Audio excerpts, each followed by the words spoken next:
खरं तर मी कालही सांगितलं की पेपर फुटलेला आहे, मान्यता आहे की ते चूक आहे.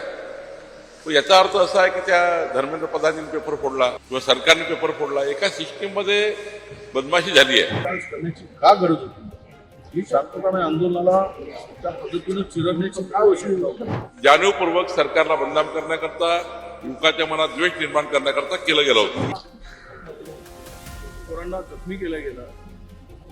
ज्या पद्धतीनं पोलीस गुंडगिरीसारखे वागत होते. या देशाने पंतप्रधान नरेंद्र मोदीजींना 3दा पंतप्रधानपदी आरूढ केला आहे. 140 कोटी भारतीयांनी त्यांना मोदीजींना प्रचंड बहुमत दिलेलं आहे. काहीतरी सरकारच्या विरोधी भूमिका स्वीकारायच्या. खरं तर मी कालही सांगितलं की पेपर फुटलेला आहे, मान्यता आहे की ते चूक आहे. तो याचा अर्थ असा आहे की त्या धर्मेंद्र प्रधानांनी पेपर फोडला किंवा सरकारने पेपर फोडला. एका सिस्टीममध्ये बदमाशी झाली आहे. त्याची जबाबदारी सरकारची आहे, नाही असं नाही, पण त्याची दखल घेतली आहे सरकारने. त्या ठिकाणी स्वतः सुमोटो सरकारने दखल घेऊन त्या ठिकाणी इन्व्हेस्टिगेशन एजन्सी नेमली आहे. आणि त्यामुळे मला असं वाटतं की हे आंदोलन केवळ नौटंकी आहे. देशाच्या युवकाचे माथे भडकवण्याकरता हे आंदोलन करताय. आणि या आंदोलनाचं हेही तपासलं पाहिजे की या आंदोलनामध्ये ज्या पद्धतीनं 2-2, 3-3 ट्रक गोटे भरून आणलेले होते आणि ते गोटमार त्या ठिकाणी झाली, हे कुणी केली, कोण याच्या मागे असामाजिक तत्व आहे, हेही तपासण्याचं त्या ठिकाणी मला वाटतं सरकार तपासेल.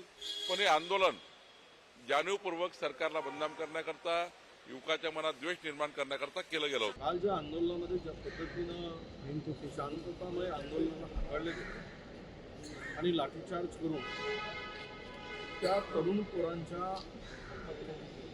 पोरांना जखमी केलं गेलं. ज्या पद्धतीनं पोलीस गुंडगिरीसारखे वागत होते. यावरून जंतर मंतर हे लोकशाहीच्या आणि या देशातील जनतेच्या हक्काचे केंद्रस्थान आंदोलन होतं. हे आंदोलन ज्या पद्धतीनं सोनम वांगचुकला उचलून चिरडण्याचा प्रयत्न झाला, यावरून या देशातील लोकशाहीला आता धोका निर्माण झाला आहे. कालच्या लाठीचार्ज करण्याची का गरज होती? ही शांततामय आंदोलनाला त्या पद्धतीनं चिरडण्याची का आवश्यकता होती? आंदोलनाला हे सरकार, मोदी सरकार का घाबरते आहे? हे म्हणून कालच्या घटनेचा आम्ही निषेधच करतो. आणि ते करणं, ते टाळलं असतं तर बरं झालं असतं. पण असं आहे की त्या कालच्या आंदोलनात ज्या पद्धतीनं हाताळलं गेलं, त्याबद्दल त्यामधून या देशातील तरुणांचा आत्महत्या थांबणार नाही.